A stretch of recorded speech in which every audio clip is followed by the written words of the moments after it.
Invisible Man by H.G. Wells. Chapter 1. The Strange Man's Arrival. The stranger came early in February, one wintry day, through a biting wind and a driving snow, the last snowfall of the year. Over the down, walking from Bramblehurst railway station and carrying a little black portmanteau in his thickly gloved hand. He was wrapped up from head to foot, and the brim of his soft felt hat hid every inch of his face but the shiny tip of his nose. The snow had piled itself against his shoulders and chest, and added a white crest to the burden he carried. He staggered into the coach and horses, more dead than alive, and flung his portmanteau down. "A fire!" he cried. "In the name of human charity, a room and a fire!" He stamped and shook the snow from off himself in the bar, and followed Mrs. Hall into her guest parlour to strike his bargain. And with that much introduction, that and a couple of sovereigns flung upon the table, he took up his quarters in the inn. Mrs. Hall lit the fire and left him there, while she went to prepare him a meal with her own hands. A guest to stop at Iping in the winter-time was an unheard-of piece of luck, let alone a guest who was no haggler, and she resolved to show herself worthy of her good fortune. As soon as the bacon was well under way, and Millie, her lymphatic aid, had been brisked up a bit by a few deftly chosen expressions of contempt, she carried the cloth, plates, and glasses into the parlour, and began to lay them with the utmost éclat. Although the fire was burning up briskly, she was surprised to see that her visitor still wore his hat and coat, standing with his back to her, and staring out of the window at the falling snow in the yard. His gloved hands were clasped behind him, and he seemed to be lost in thought. She noticed that the melting snow that still sprinkled his shoulders dripped upon her carpet. "Can I take your hat and coat, sir?" she said, "and give them a good dry in the kitchen?" "No," he said without turning. She was not sure she had heard him, and was about to repeat her question. He turned his head and looked at her over his shoulder. "I prefer to keep them on," he said with emphasis, and she noticed that he wore big blue spectacles with sidelights, and had a bush side whisker over his coat collar that completely hid his cheeks and face. "Very well, sir," she said. "As you like. In a bit the room will be warmer." He made no answer, and had turned his face away from her again, and Mrs. Hall, feeling that her conversational advances were ill-timed, laid the rest of the table things in a quick staccato and whisked out of the room. When she returned, he was still standing there, like a man of stone, his back hunched, his collar turned up, his dripping hat brim turned down, hiding his face and ears completely. She put down the eggs and bacon with considerable emphasis, and called rather than said to him, "Your lunch is served, sir."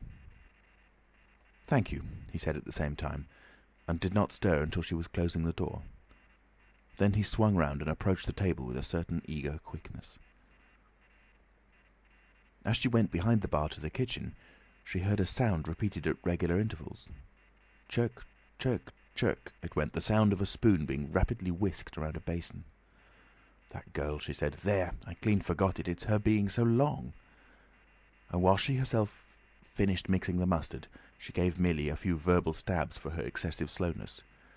She had cooked the ham and eggs, laid the table, and done everything, while Millie, help indeed, had only succeeded in delaying the mustard, and him a new guest and wanting to stay. Then she filled the mustard pot, and, putting it with a certain stateliness upon a golden black tea tray, carried it into the parlour. She rapped and entered promptly. As she did so, her visitor moved quickly, so that she got but a glimpse of a white object disappearing behind the table. It would seem he was picking something from the floor. She rapped down the mustard pot on the table, then she noticed the overcoat and hat had been taken off and put over a chair in front of the fire, and a pair of wet boots threatened rust to her steel fender. She went to these things resolutely. "I suppose I may have them to dry now," she said in a voice that brooked no denial.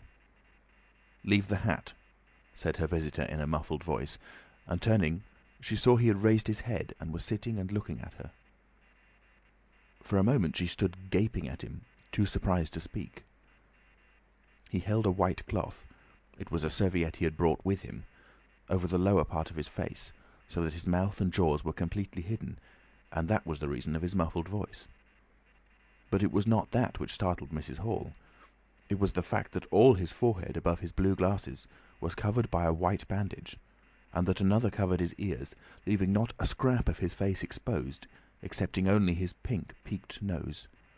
It was bright pink and shiny, just as it had been at first. He wore a dark brown velvet jacket, with a high, black, linen-lined collar turned up about his neck. The thick black hair, escaping as it could below and between the cross bandages, projected in curious tails and horns, giving him the strangest appearance conceivable. This muffled and bandaged head was so unlike what she had anticipated that for a moment she was rigid. He did not remove the serviette, but remained holding it, as she saw now, with a brown gloved hand, and regarding her with his inscrutable blue glasses. "Leave the hat," he said, speaking very distinctly through the white cloth. Her nerves began to recover from the shock that they had received. She placed the hat on the chair again by the fire. I didn't know, sir," she began, "that—" and she stopped, embarrassed. "Thank you," he said dryly, glancing from her to the door, then at her again. "I'll have them nicely dried, sir, at once," she said, and carried his clothes out of the room. She glanced at his white swathed head and blue goggles again as she was going out of the door, but his napkin was still in front of his face. She shivered a little as she closed the door behind her, and her face was eloquent of her surprise and perplexity. "I never," she whispered. "There." She went quite softly to the kitchen, and was too preoccupied to ask Millie what she was messing about with now when she got there. The visitor sat and listened to her retreating feet. He glanced inquiringly at the window before he removed his serviette and resumed his meal. He took a mouthful, glanced suspiciously at the window, took another mouthful, then rose, and, taking the serviette in his hand, walked across the room and pulled the blind down to the top of the white muslin that obscured the lower panes. This left the room in a twilight. This done, he returned with an easier air to the table and his meal. "The poor soul's had an accident or an operation or something," said Mrs. Hall. "What a turn them bandages did give me, to be sure." She put on some more coal, unfolded the clothes horse, and extended the traveller's coat upon this. "And they goggles! Why, he looked more like a diving helmet than a human man." She hung his muffler on a corner of the horse, and holding that handkerchief over his mouth all the time, talking through it. Perhaps his mouth was hurt too, maybe. She turned round, as one who suddenly remembers. "Bless my soul alive," she said, going off at a tangent. "Ain't you done them taters yet, Millie?" When Mrs. Hall went to clear away the stranger's lunch, her idea that his mouth must also have been cut or disfigured in the accident she supposed him to have suffered was confirmed, for he was smoking a pipe, and all the time that she was in the room he never loosened the silk muffler he had wrapped around the lower part of his face to put the mouthpiece to his lips. Yet it was not forgetfulness, for she saw he glanced at it as it smouldered out.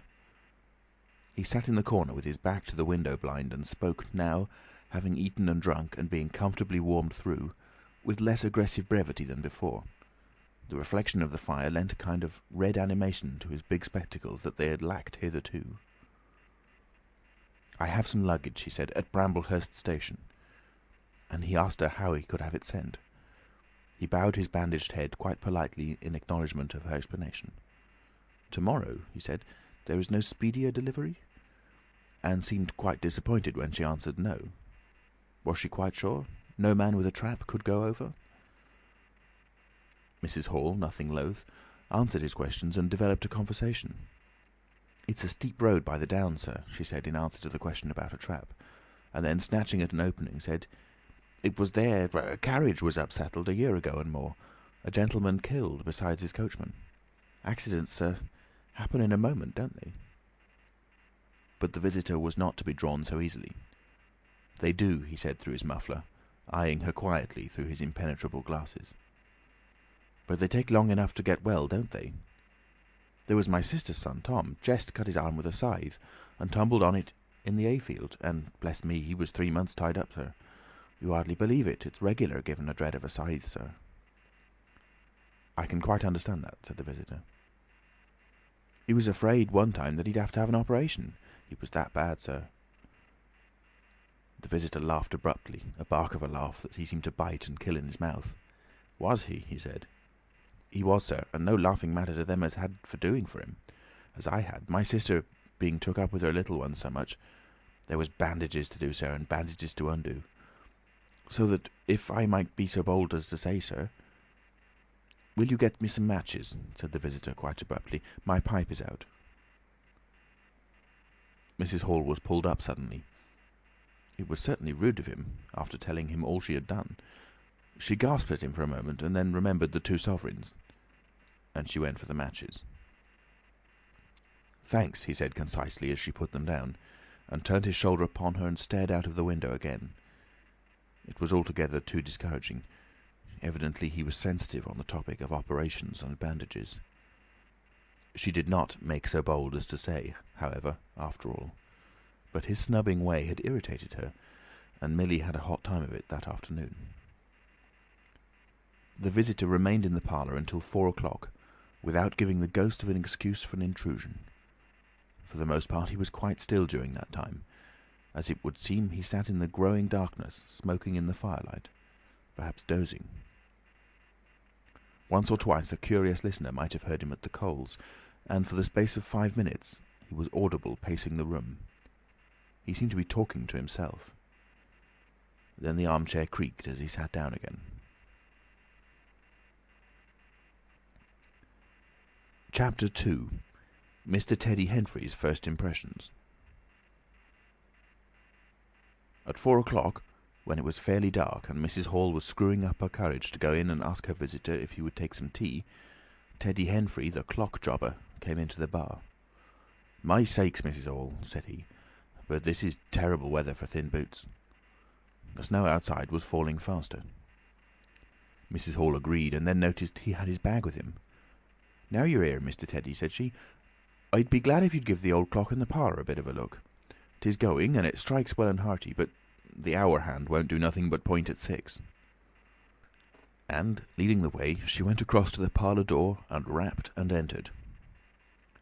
Her visitor, she saw as she opened the door, was seated in the armchair before the fire, dozing, it would seem, with his bandaged head drooping on one side. The only light in the room was the red glow from the fire, which lit his eyes like adverse railway signals, but left his downcast face in darkness, and the scanty vestiges of the day that came in through the open door. Everything was ruddy, shadowy, and indistinct to her, the more so since she had just been lighting the bar lamp, and her eyes were dazzled. But for a second it seemed to her that the man she looked at had an enormous mouth wide open, a vast and incredible mouth that swallowed the whole of the lower portion of his face. It was the sensation of a moment, the white bound head, the monstrous goggle eyes, and this huge yawn below it. Then he stirred, started up in his chair, put up his hand. She opened the door wide so that the room was lighter, and she saw him more clearly, with the muffler held up to his face, just as she had seen him hold the serviette before. The shadows, she fancied, had tricked her. "Would you mind, sir, this man a-coming to look at the clock, sir?" she said, recovering from the momentary shock. "Look at the clock?" he said, staring round in a drowsing manner and speaking over his head, and then, getting more fully awake, "Certainly." Mrs. Hall went away to get a lamp, and he rose and stretched himself. Then came the light, and Mr. Teddy Henfrey, entering, was confronted by this bandaged person. He was, he says, taken aback. "Good afternoon," said the stranger, regarding him, as Mr. Henfrey says, with a vivid sense of the dark spectacles, like a lobster. "I hope," said Mr. Henfrey, "that it's no intrusion." "None whatever," said the stranger, "though I understand," he said, turning to Mrs. Hall, "that this room is really to be mine for my own private use." "I thought, sir," said Mrs. Hall, "you'd prefer the clock—" "Certainly," said the stranger, "certainly. But as a rule, I like to be alone and undisturbed. But I'm really glad to have the clock seen to," he said, seeing a certain hesitation in Mr. Henfrey's manner. "Very glad." Mr. Henfrey had intended to apologise and withdraw, but this anticipation reassured him. The stranger turned round with his back to the fireplace and put his hands behind his back. "And presently," he said, When the clock mending is over, I think I should like to have some tea, but not till the clock mending is over."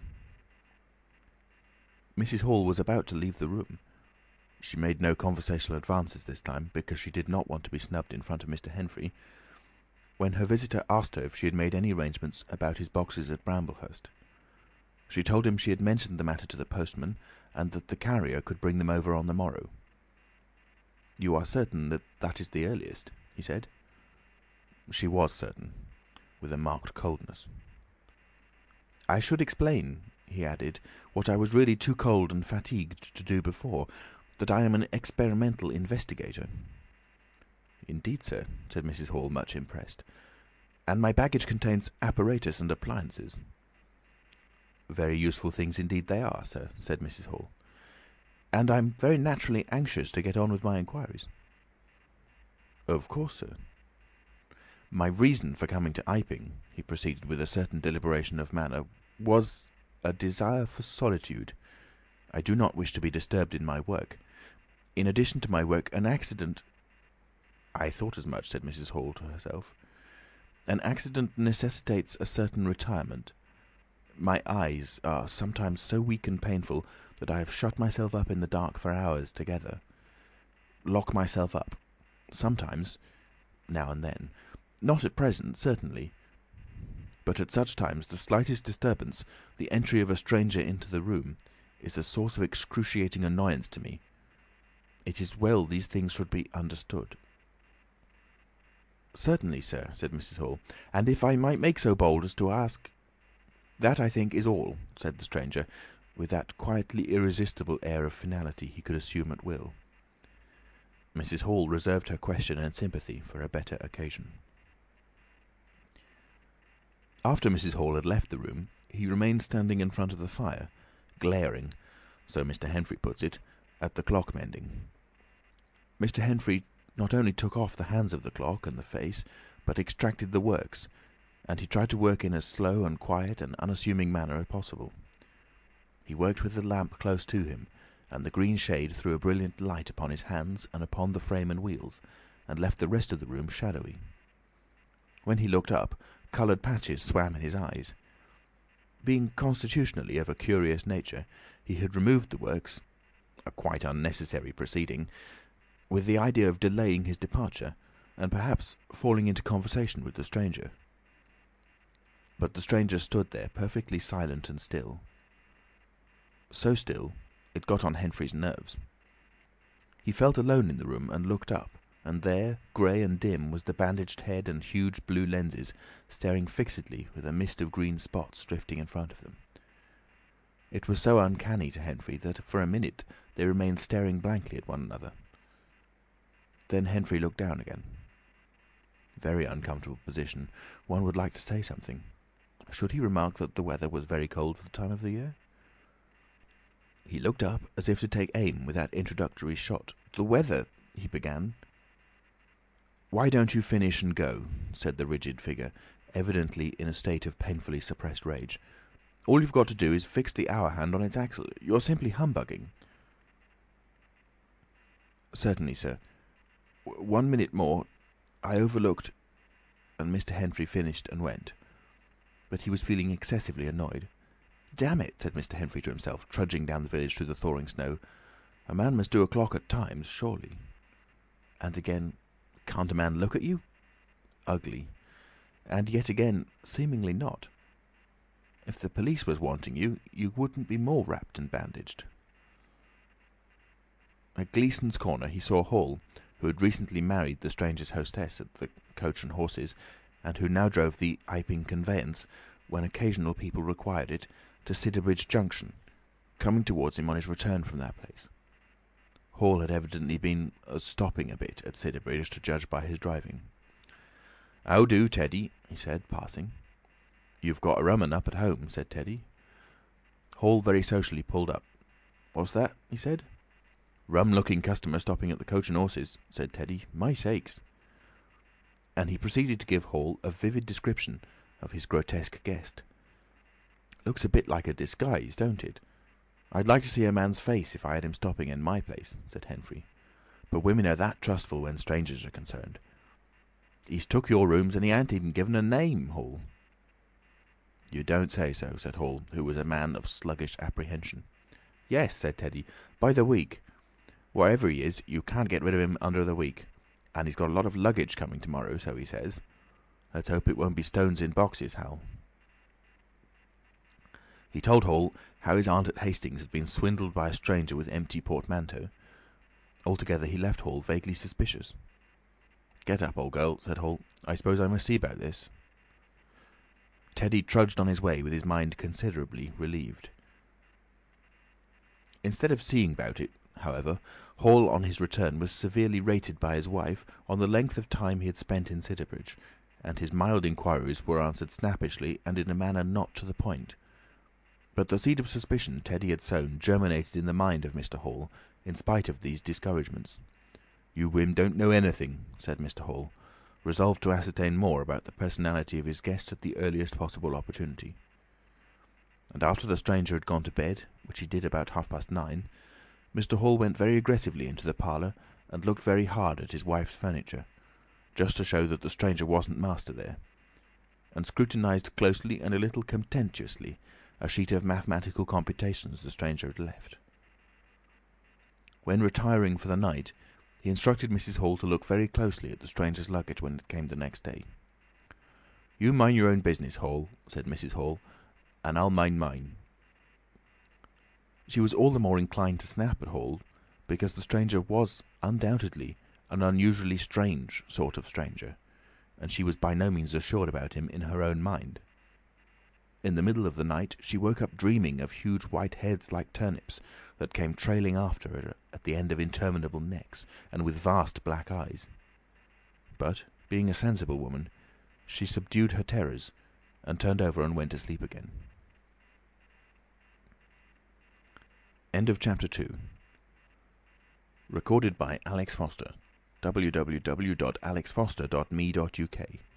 In Nottingham, England, on the 13th of March 2006. The Invisible Man by H.G. Wells. Chapter 3. The 1001 Bottles. So it was that on the 29th day of February, at the beginning of the thaw, this singular person fell out of infinity into Iping village. Next day his luggage arrived through the slush, and very remarkable luggage it was. There were a couple of trunks indeed, such as a rational man might need, but in addition there were a box of books, big, fat books of which some were just in an incomprehensible handwriting, and a dozen or more crates, boxes and cases, containing objects packed in straw, as it seemed to Hall, tugging with a casual curiosity at the straw, glass bottles. The stranger, muffled in hat, coat, gloves and wrapper, came out impatiently to meet Fearenside's cart, while Hall, who was having a word or so of gossip preparatory to helping them in, out he came, not noticing Fearenside's dog, who was sniffing in a dilettante spirit at Hall's legs. "Come along with those boxes," he said. "I've been waiting long enough." And he came down the steps towards the tail of the cart, as if to lay hands on the smaller crate. No sooner had Fearenside's dog caught sight of him, however, than it began to bristle and growl savagely, and when he rushed down the steps it gave an undecided hop and then sprang straight at his hand. "Ugh!" cried Hall, jumping back, for he was no hero with dogs, and Fearenside howled, "Lie down!" and snatched his whip. They saw the dog's teeth had slipped the hand, heard a kick, saw the dog execute a flanking jump and get home on the stranger's leg, and heard the rip of his trousering. Then the finer end of Fearenside's whip reached his property, and the dog, yelping with dismay, retreated under the wheels of the wagon. It was all the business of a swift half-minute. No one spoke, everyone shouted. The stranger glanced swiftly at his torn glove and at his leg, made as if he would stoop to the latter, then turned and rushed swiftly up the steps into the inn. They heard him go headlong across the passage and up the uncarpeted steps to his bedroom. "You brute, you!" said Fearenside, climbing off the wagon with his whip in his hand, while the dog watched him through the wheel. "Come here," said Fearenside. "You'd better—" Hall had stood gaping. "He was bit," said Hall. "I'd better go to see to him." And he trotted after the stranger. He met Mrs. Hall in the passage. "Carrier's dog," he said. "Bitten." He went straight upstairs, and the stranger's door being ajar, he pushed it open and was entering without any ceremony, being of a naturally sympathetic turn of mind. The blind was down and the room dim.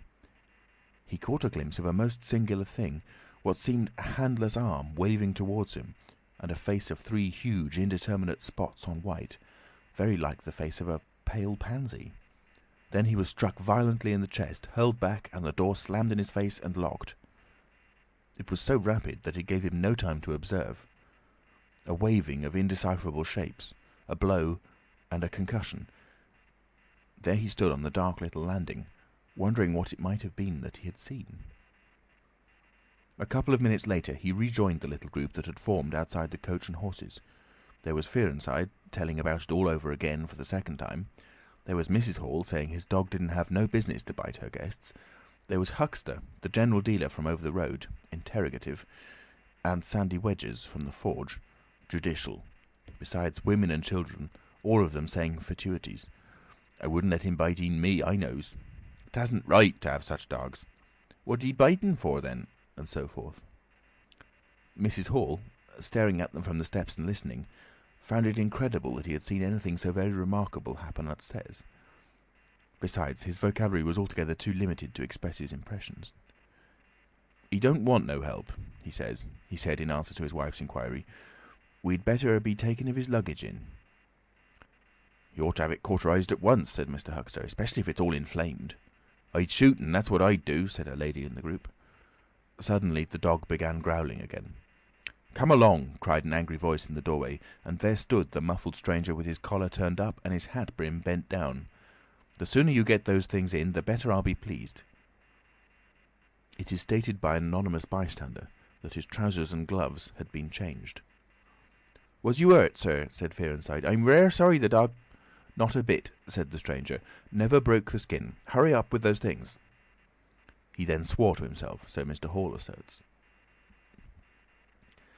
Directly the first crate was in accordance with his directions, carried into the parlour, the stranger flung himself upon it with extraordinary eagerness and began to unpack it, scattering the straw with an utter disregard of Mrs. Hall's carpet.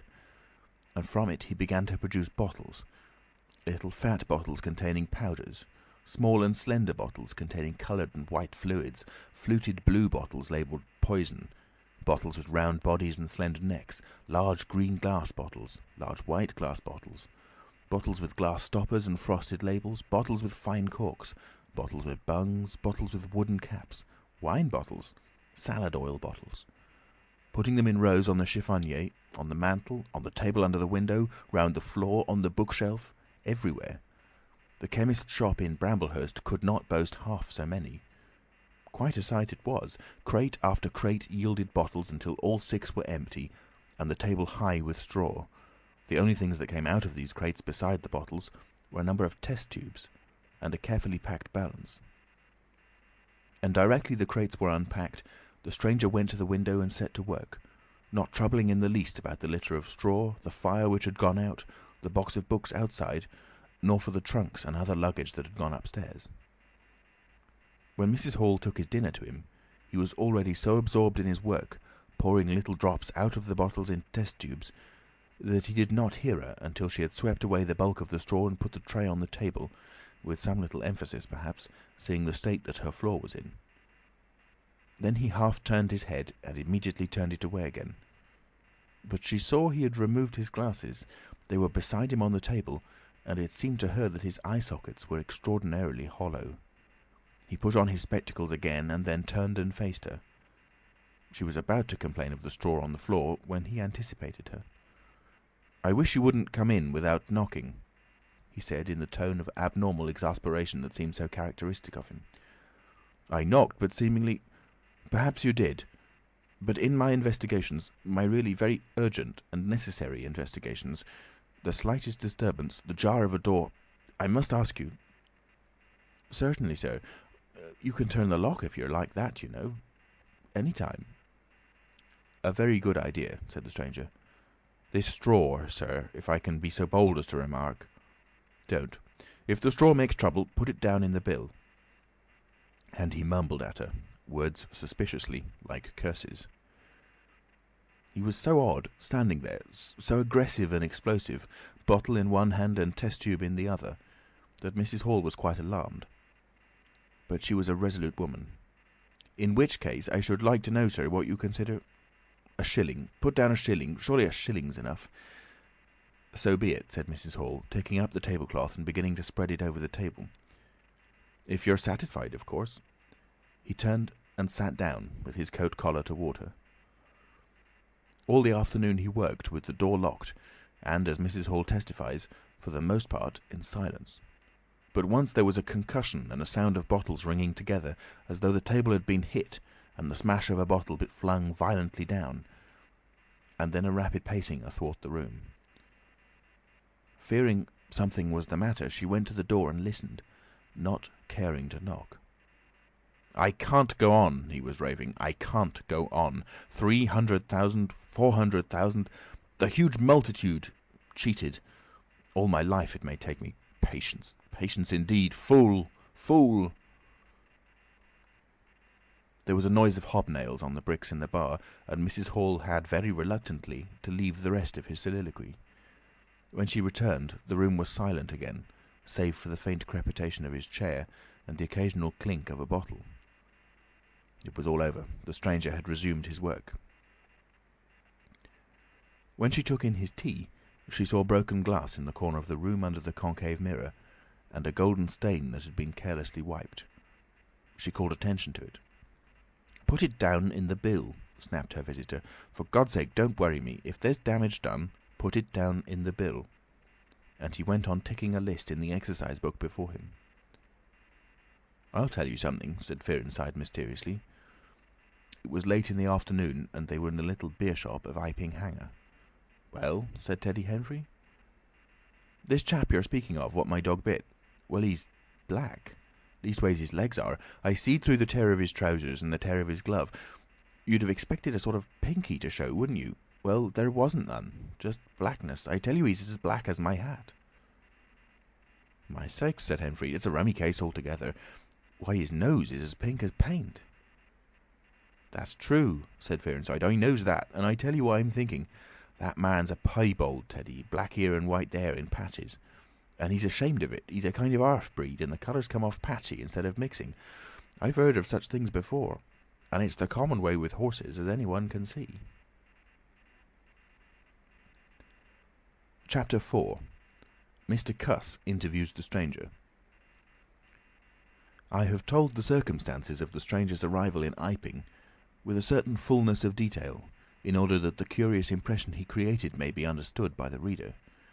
But, excepting two odd incidents, the circumstances of his stay until the extraordinary day of the club festival may be passed over very cursorily. There were a number of skirmishes with Mrs. Hall on matters of domestic discipline, but in every case, until late April, when the first signs of penury began, he overrode her by the easy expedient of an extra payment.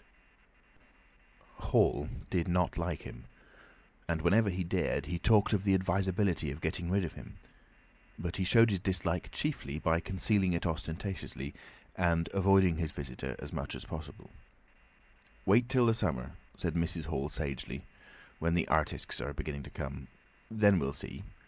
He may be a bit overbearing, but bills settled punctual is bills settled punctual, whatever you'd like to say."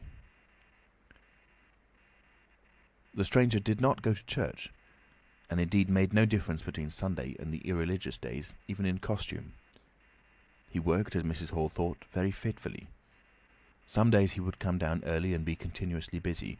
On others he would rise late, pace his room, fretting audibly for hours together, smoke, sleep in the armchair by the fire.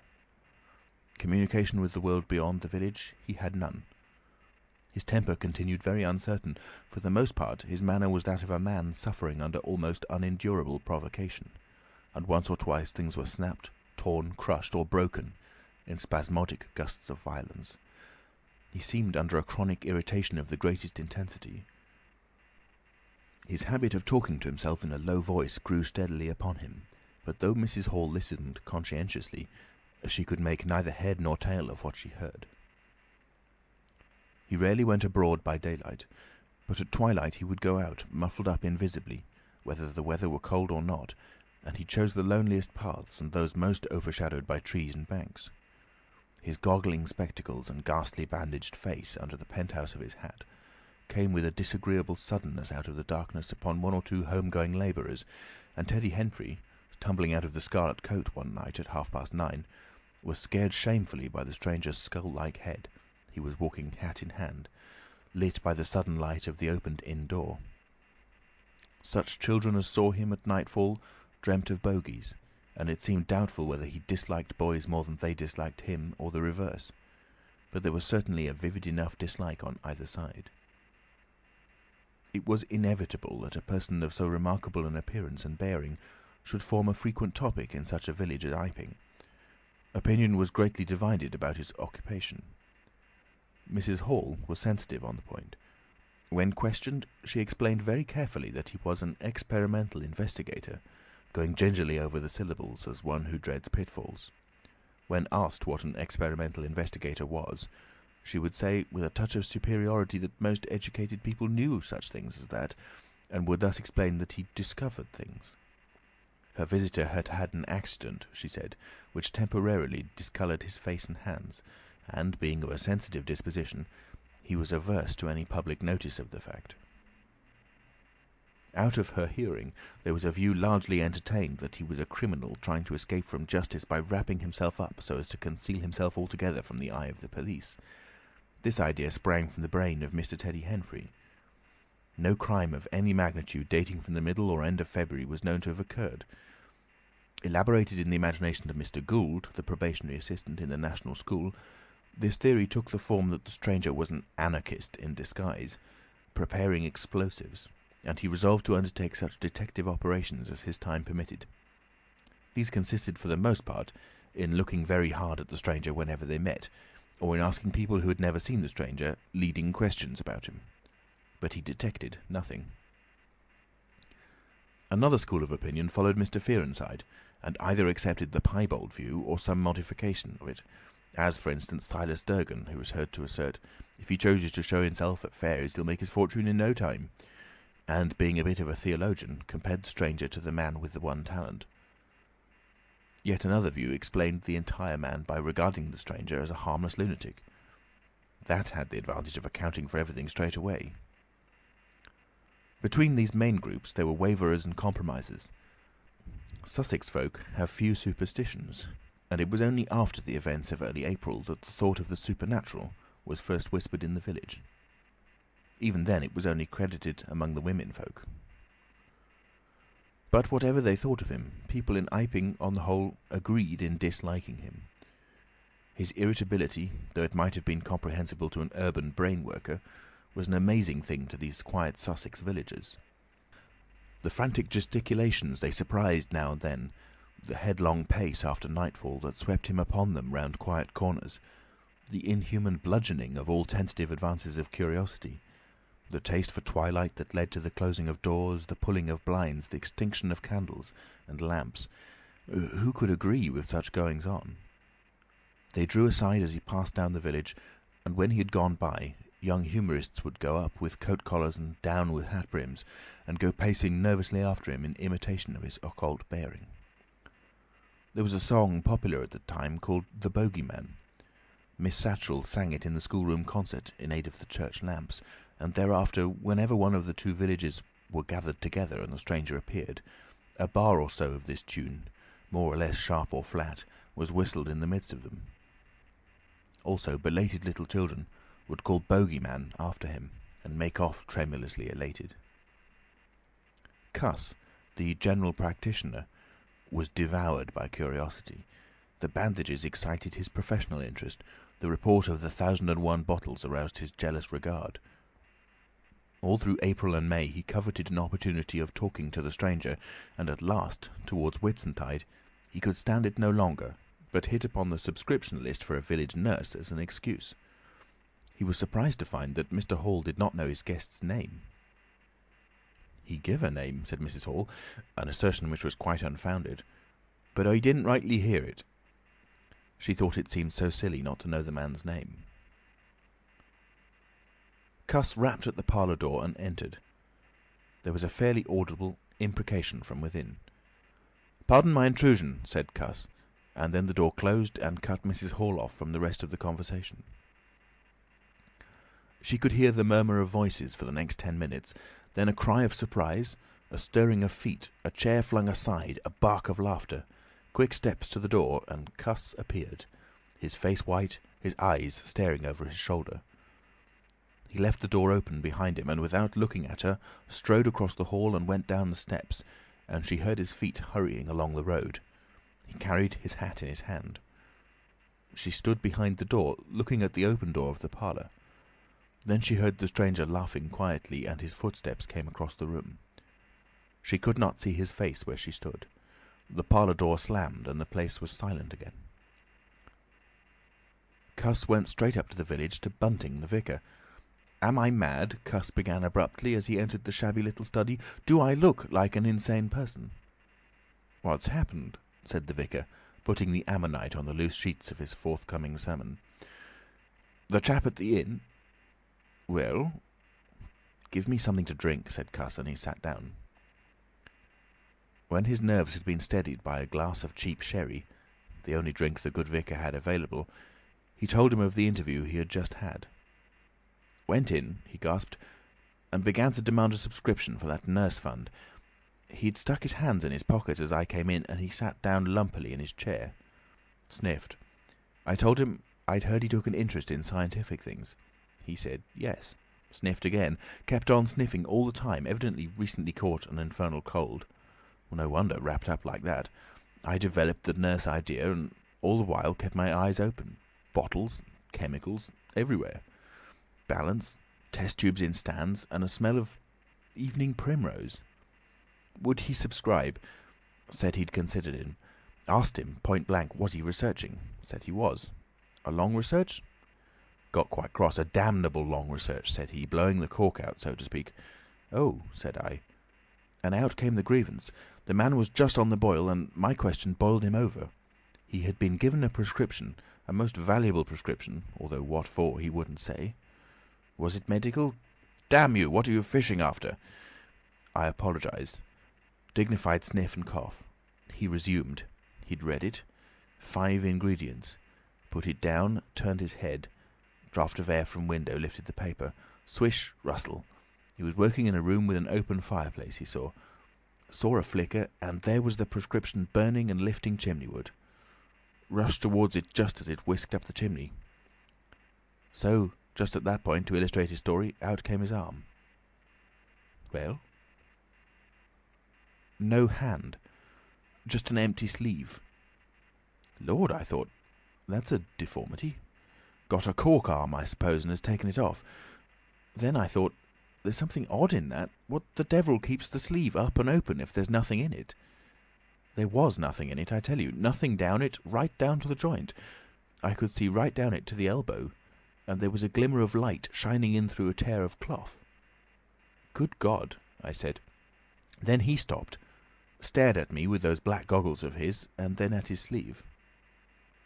Well? That's all. He never said a word, just glared, and put his sleeve back in his pocket quietly. I was saying, said he, that there was the prescription burning, wasn't I? Interrogative cough. How the devil, said I, can you move an empty sleeve like that? Empty sleeve? Yes, said I, an empty sleeve. It's an empty sleeve, is it? You saw it as an empty sleeve? He stood up right away. I stood up too. He came towards me in 3 very slow steps and stood quite close. Sniffed venomously.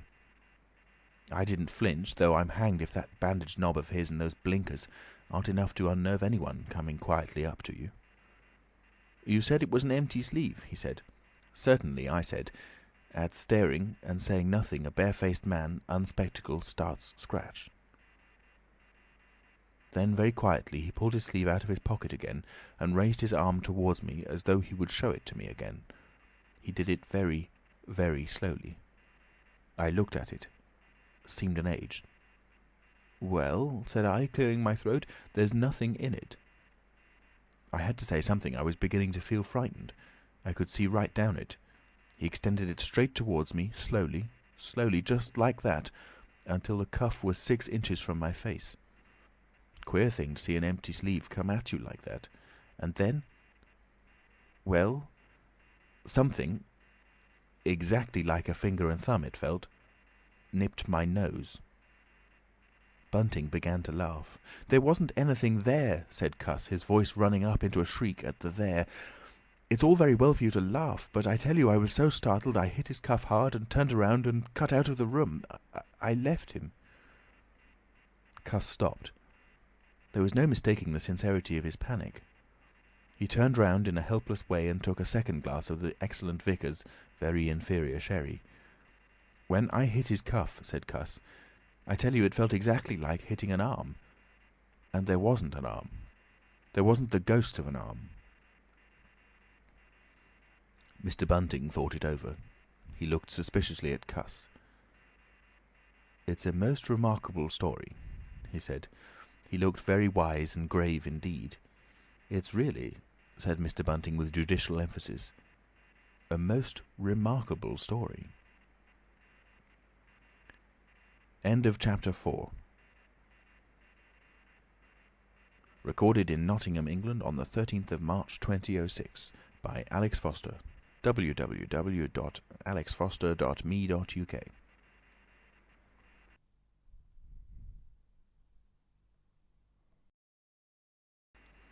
The Invisible Man by H.G. Wells. Chapter 5. The Burglary at the Vicarage. The facts of the burglary at the vicarage came to us chiefly through the medium of the vicar and his wife. It occurred in the small hours of Whit Monday, the day devoted in Iping to the club festivities. Mrs. Bunting, it seems, woke up suddenly in the stillness that comes before the dawn, with the strong impression that the door of their bedroom had opened and closed. She did not arouse her husband at first, but sat up in bed, listening. She then distinctly heard the pad, pad, pad of bare feet coming out of the adjoining dressing-room and walking along the passage towards the staircase. As soon as she felt assured of this, she roused the Reverend Mr. Bunting as quietly as possible. He did not strike a light, but putting on his spectacles, her dressing-gown, and his bath-slippers, he went out onto the landing to listen. He heard quite distinctly a fumbling going on at his study desk downstairs, and then a violent sneeze. At that he returned to his bedroom, armed himself with the most obvious weapon, the poker, and descended the staircase as noiselessly as possible. Mr. Bunting came out on the landing.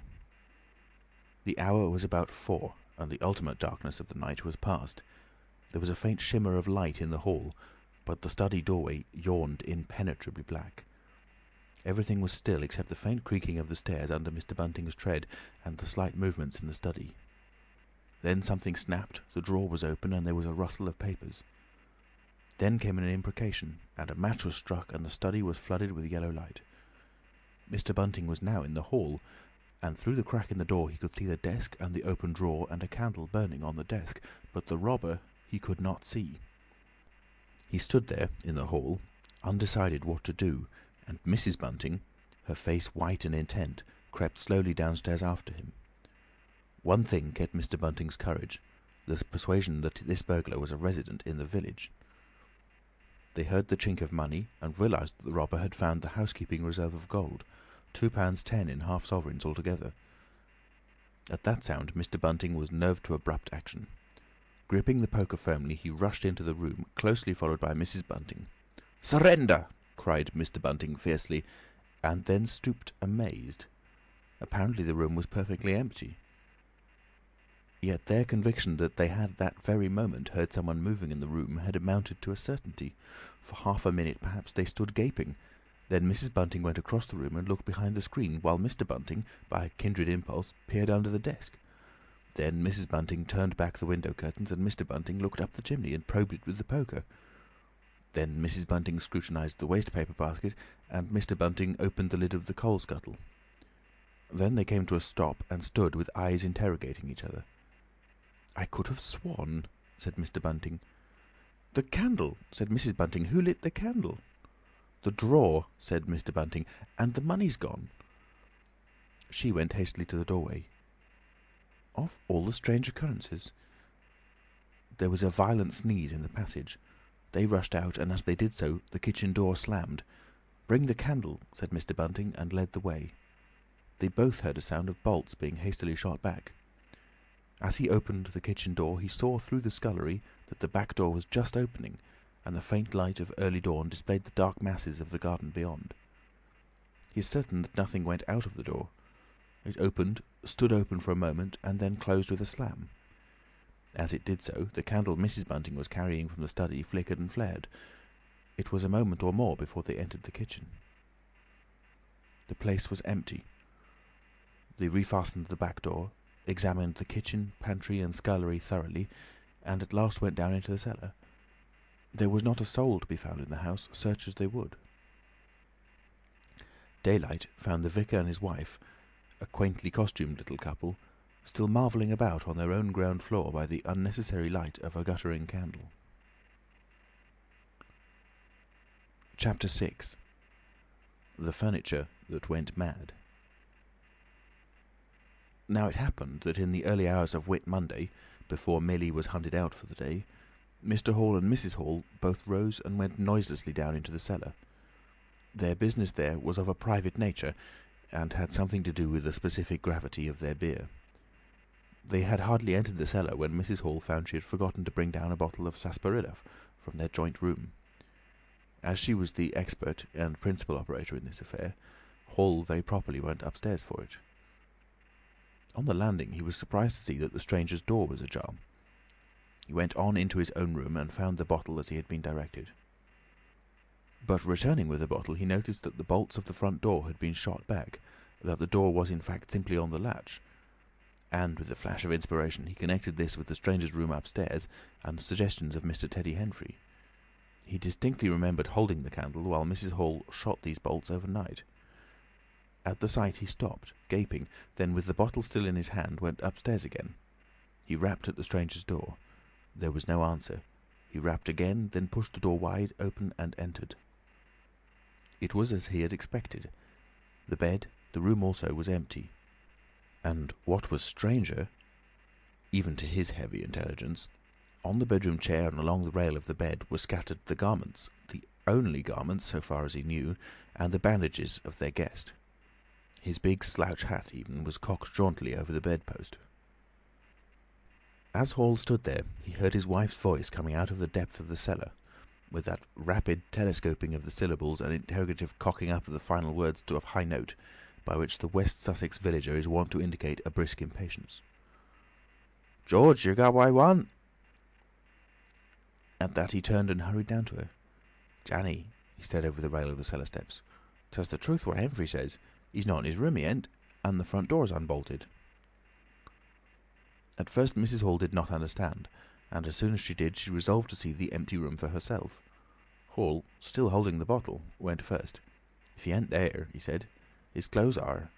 And what's he doing without his clothes then? 'Tis a most curious business."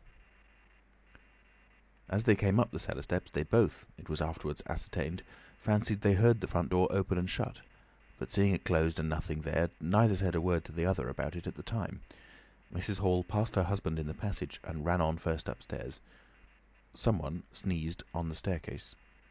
Hall, following 6 steps behind, thought that he heard her sneeze. She, going on first, was under the impression that Hall was sneezing. She flung open the door and stood regarding the room. "Awful a curious," she said. She heard a sniff close behind her head, as it seemed, and turning, was surprised to see Hall a dozen feet off on the topmost stair. But in another moment he was beside her. She bent forward and put her hand on the pillow and then under the clothes. "Cold," she said. "He's been up this hour or more." As she did so, a most extraordinary thing happened. The bedclothes gathered themselves together, leapt suddenly into a sort of peak, and then jumped headlong over the bottom rail. It was exactly as if a hand had clutched them in the centre and flung them aside. Immediately after, the stranger's hat hopped off the bedpost, described a whirling flight in the air through the better part of a circle, and then dashed straight at Mrs. Hall's face. Then as swiftly came the sponge from the washstand, and then the chair, flinging the stranger's coat and trousers carelessly aside, and laughing dryly in a voice singularly like the stranger's, turned itself up with its 4 legs at Mrs. Hall, seemed to take aim at her for a moment, and then charged at her. She screamed and turned. and then the chair legs came gently but firmly against her back and impelled her and Hall out of the room. The door slammed violently and was locked. The chair and bed seemed to be executing a dance of triumph for a moment. Then abruptly everything was still. Mrs. Hall was left almost in a fainting condition in Mr. Hall's arms on the landings. It was with the greatest difficulty that Mr. Hall and Millie, who had been roused by her scream of alarm, succeeded in getting her downstairs and applying the restoratives customary in such cases. "'Tis spirits," said Mrs. Hall. "I know 'tis spirits. I read in papers and tables and chairs leaping and dancing." "Take a drop more, Jenny," said Hall. "'Twill steady ye." "Lock him out," said Mrs. Hall. "Don't let him come in again. I half guessed I might have known, with them goggling eyes and bandaged head and never going to church of a Sunday, and all they bottles. More'n it's right for anyone to have. He's put the spirits into the furniture, my good old furniture. 'Twas in that chair my very dear poor mother used to sit when I was a little girl. To think it should rise up against me now." "Just a drop more, Janny," said Hall. "Your nerves is all upset." They sent Millie across the street through the golden 5 o'clock sunshine to rouse up Mr. Sandy Wadgers, the blacksmith. Mr. Hall's compliments, and the furniture upstairs was behaving most extraordinary. Would Mr. Wadgers come round? He was a knowing man, was Mr. Wadgers, and very resourceful. He took quite a grave view of the case. "I'm damned if that ain't witchcraft," was the view of Mr. Sandy Wadgers. "You want horseshoes for such gentry as he." He came round greatly concerned. They wanted him to lead the way upstairs to the room, but he didn't seem to be in any hurry. He preferred to talk in the passage. Over the way, Huxter's apprentice came out and began taking down the shutters of the tobacco window. He was called over to join the discussion. Mr. Huxter naturally followed over in the course of a few minutes. The Anglo-Saxon genius for parliamentary government asserted itself. There was a great deal of talk and no decisive action. "Let's have the facts first," insisted Mr. Sandy Wadgers. "Let's be sure we be acting perfectly right in busting that there door open. A door unbust is always open to busting, but you can't unbust a door once you've busted in." And suddenly and most wonderfully, the door of the room upstairs opened of its own accord, and as they looked up in amazement, they saw descending the stairs the muffled figure of the stranger, staring more blankly and blankly than ever before, with those unreasonably large blue glass eyes of his. He came down stiffly and slowly, staring all the time. He walked across the passage, staring, and then stopped. "Look there," he said, and their eyes followed the direction of his gloved finger and saw a bottle of sarsaparilla hard by the cellar door. Then he entered the parlour and suddenly, swiftly, viciously slammed the door in their faces. Not a word was spoken until the last echoes of the slam had died away. They stared at one another. "Well, if that don't lick everything," said Mr. Wadgers, and left the alternative unsaid. "I'd go in and ask about it," said Wadgers to Mr. Hall. "I'd demand an explanation." It took some time to bring the landlady's husband up to that pitch. At last he rapped, opened the door, and got as far as "Excuse me." "Go to the devil," said the stranger in a tremendous voice, "and shut that door after you." So that brief interview terminated. Chapter 7. The Unveiling of the Stranger. The stranger went into the little parlour of the Coach and Horses about 5:30 in the morning, and there he remained until near midday, the blinds down, the door shut, and none, after Hall's repulse, venturing near him.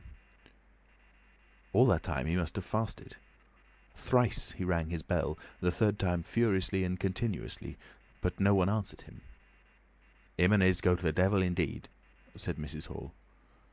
Presently came an imperfect rumour of the burglary at the vicarage, and two were put together. Hall, assisted by Wadgers, went off to find Mr. Shuttleforth, the magistrate, and take his advice. No one ventured upstairs. How the stranger occupied himself is unknown. Now and then he would stride violently up and down, and twice came an outburst of curses, a tearing of paper, and a violent smashing of bottles. The little group of scared but curious people increased. Mrs. Huxter came over, some gay young fellows resplendent in black ready-made jackets and piqué paper ties, for it was Whit Monday, joined the group with confused interrogations. young Archie Harker, distinguished himself by going up the yard and trying to peep under the window blinds. He could see nothing, but gave reason for supposing that he did, and others of the Iping youth presently joined him. It was the finest of all possible Whit Mondays, and down the village street stood a row of nearly a dozen booths, a shooting gallery, and on the grass by the forge were 3 yellow and chocolate waggons, and some picturesque strangers of both sexes putting up a cocoanut shy. The gentlemen wore blue jerseys, the ladies white aprons, and quite fashionable hats with heavy plumes. Wodger, of the Purple Fawn, and Mr. Jaggers the cobbler, who also sold old second-hand ordinary bicycles, were stretching a string of Union Jacks and Royal Ensigns, which had originally celebrated the first Victorian Jubilee, across the road. And inside, in the artificial darkness of the parlour, into which only one thin jet of sunlight penetrated, the stranger, hungry we must suppose, and fearful, hidden in his uncomfortable hot trappings, pored through his dark glasses upon his paper, or chinked his dirty little bottles, and occasionally swore savagely at the boys, audible if invisible, outside the windows. In the corner by the fireplace lay the fragments of 6 smashed bottles, and a pungent twang of chlorine tainted the air. So much we know from what was heard at the time and from what was subsequently seen in the room. At noon he suddenly opened his parlour door and stood glaring fixedly at the 3 or 4 people in the bar. "Mrs. Hall," he said. Somebody went sheepishly and called for Mrs. Hall. Mrs. Hall appeared after an interval, a little short of breath, but all the fiercer for that. Hall was still out. She had deliberated over this scene, and she came holding a little tray with an unsettled bill upon it. "Is it your bill you're wanting, sir?" she said. "Why wasn't my breakfast laid? Why haven't you prepared my meals and answered my bell? Do you think I live without eating?" "Why isn't my bill paid?" said Mrs. Hall. "That's what I want to know." "I told you 3 days ago I was awaiting a remittance." "I told you 3 days ago I wasn't going to await no remittances. You can't grumble if your breakfast waits a bit if my bill's been waiting these 5 days, can you?" The stranger swore, briefly but vividly. "Nar, nar," from the bar. "And I'd thank you kindly, sir, if you'd keep your swearing to yourself, sir," said Mrs. Hall. The stranger stood looking more like an angry diving helmet than ever. It was universally felt in the bar that Mrs. Hall had the better of him. His next words showed as much. "Look here, my good woman," he began. "Don't good woman me," said Mrs. Hall. "I've told you my remittance hasn't come." "Remittance indeed," said Mrs. Hall. "Still, I dare say in my pocket." "You told me 3 days ago that you hadn't anything but a sovereign's worth of silver upon you." "Well, I've found some more." "Hullo," from the bar. "I wonder where you found it," said Mrs. Hall. That seemed to annoy the stranger very much. He stamped his foot. "What do you mean?" he said. "That I wonder where you found it," said Mrs. Hall. "And before I take any bills, or get any breakfasts, or do any such things whatsoever, you've got to tell me 2 things I don't understand, and what nobody don't understand, and what everybody is very anxious to understand. I want to know what you've been doing to my chair upstairs, and I want to know how 'tis your room was empty, and how you got in again. Them as stops in this house comes in by the doors, that's the rule of the house, and that you didn't do. And what I want to know is how you did come in, and I want to know—" Suddenly the stranger raised his gloved hands clenched, stamped his foot, and said, "Stop!" with such extraordinary violence that he silenced her instantly. "You don't understand," he said, "who I am or what I am. I'll show you. By heaven, I'll show you." Then he put his open palm over his face and withdrew it. The centre of his face became a black cavity. "Here," he said. He stepped forward and handed Mrs. Hall something which she, staring at his metamorphosed face, accepted automatically. Then, when she saw what it was, she screamed loudly, dropped it, and staggered back. The nose, it was the stranger's nose, pink and shining, rolled on the floor. Then he removed his spectacles, and everyone in the bar gasped. He took off his hat, and with a violent gesture tore at his whiskers and bandages. For a moment they resisted him. A flash of horrible anticipation passed through the bar. "Oh my God!" said someone. Then off they came. It was worse than anything. Mrs. Hall, standing open-mouthed and horror-struck, shrieked at what she saw, and made for the door of the house. Everyone began to move. They were prepared for scars, disfigurements, tangible horrors, but nothing. The bandages and false hair flew across the passage into the bar, making a hobbledehoy jump to avoid them.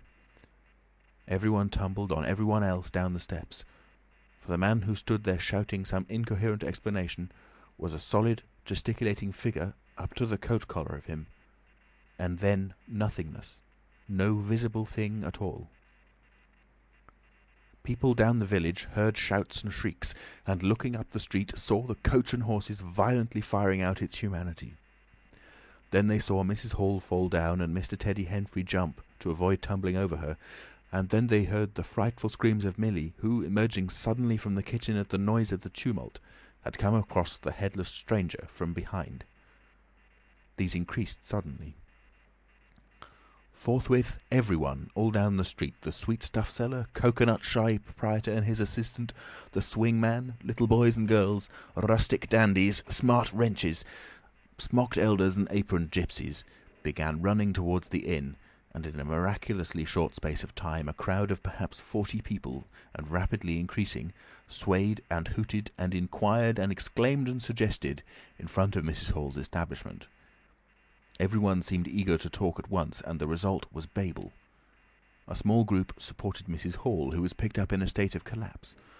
There was a conference, and the incredible evidence of a vociferous eyewitness. "Oh, bogey! What's he been doing then? Ain't hurt the girl, has he? Run at 'en with a knife, I believe. No head, I tell ye. It didn't mean no manner of speaking. I meant man without a head. Nonsense! 'Tis some conjuring trick. Fetched off his wrapping, he did." In its struggles to see in through the open door, the crowd formed itself into a straggling wedge, with the more adventurous apex nearest the inn.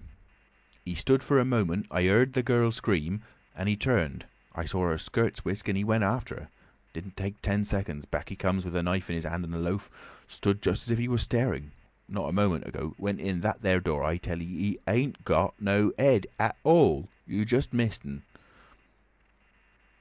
There was a disturbance behind, and the speaker stopped to step aside for a little procession that was marching very resolutely towards the house.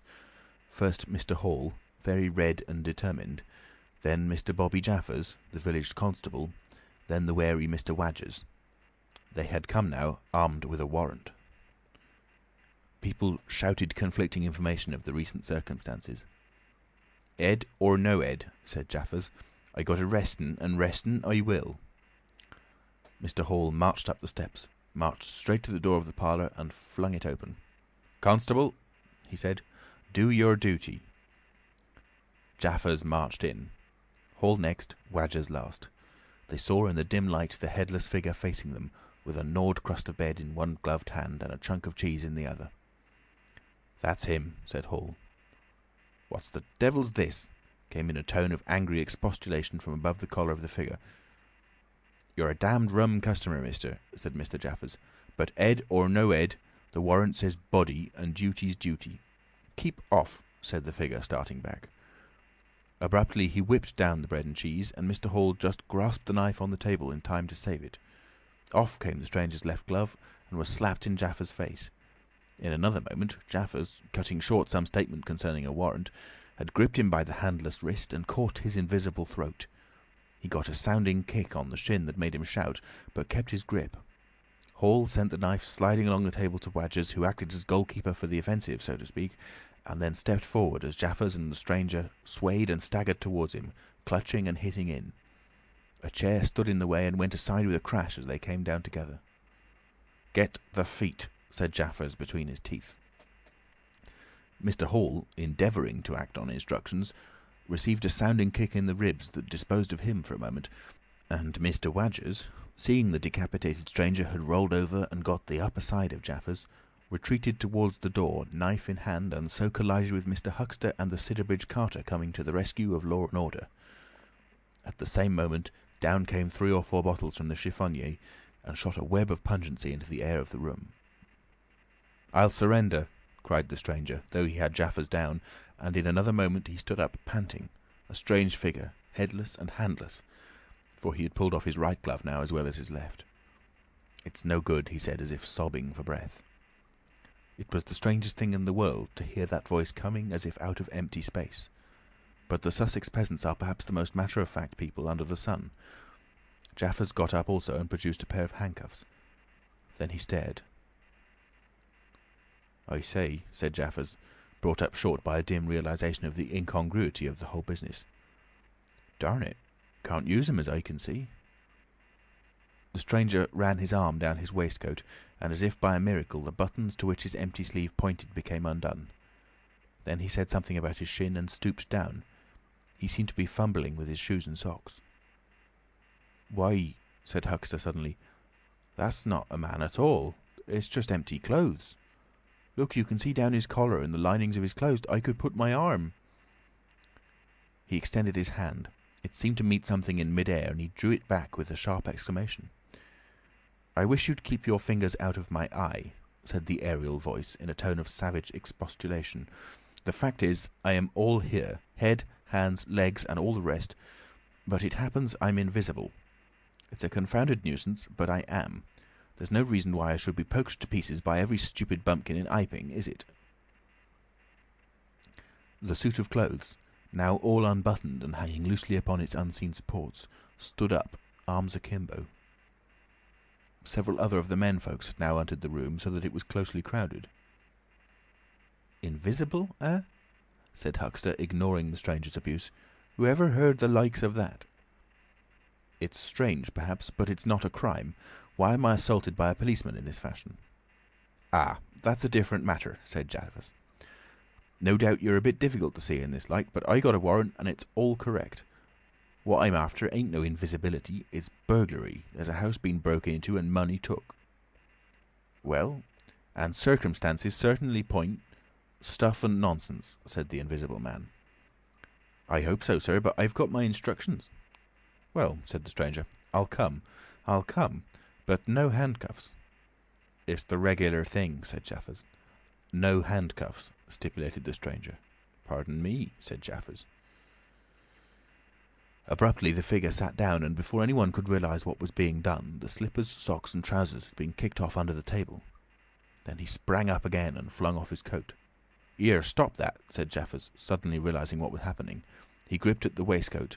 It struggled, and the shirt slipped out of it and left it limply and empty in his hand. "Hold him," said Jaffers loudly. "Once he gets the things off—" "Hold him," cried everyone, and there was a rush at the fluttering white shirt, which was now all that was visible of the stranger. The shirt sleeve planted a shrewd blow in Hall's face that stopped his open-armed advance and sent him backward into old Toothsome the sexton, and in another moment the garment was lifted up, became convulsed and vacantly flapping about the arms, even as a shirt that is being thrust over a man's head. Jaffers clutched at it and only helped to pull it off.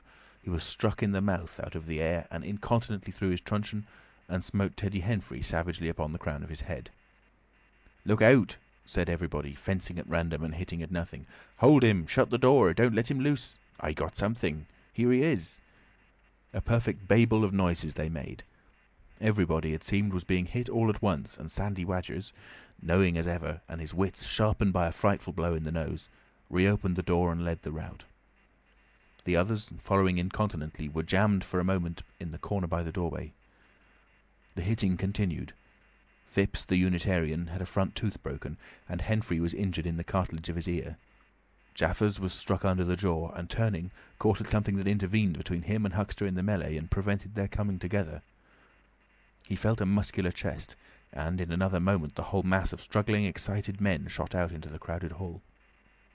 "I got him!" shouted Jaffers, choking and reeling through them all, and wrestling with purple face and swelling veins against his unseen enemy. Men staggered right and left as the extraordinary conflict swayed swiftly towards the house door and went spinning down the half-dozen steps of the inn. Jaffers cried in a strangled voice, holding tight nevertheless and making play with his knee, spun around and fell heavily undermost with his head on the gravel. Only then did his fingers relax. There were excited cries of "Hold him!" "Invisible!" and so forth, and a young fellow, a stranger in the place whose name did not come to light, rushed in at once, caught something, missed his hold, and fell over the constable's prostrate body. Halfway across the road a woman screamed as something pushed by her. A dog, kicked apparently, yelped, and ran howling into Huxter's yard, and with that the transit of the Invisible Man was accomplished. For a space people stood amazed and gesticulating, and then came panic and scattered them abroad through the village as a gust scatters dead leaves. But Jaffers lay quite still, face upward and knees bent, at the foot of the steps of the inn. End of chapter 7. Read in Nottingham, England on the 13th of March 2006 by Alex Foster. www.alexfoster.me.uk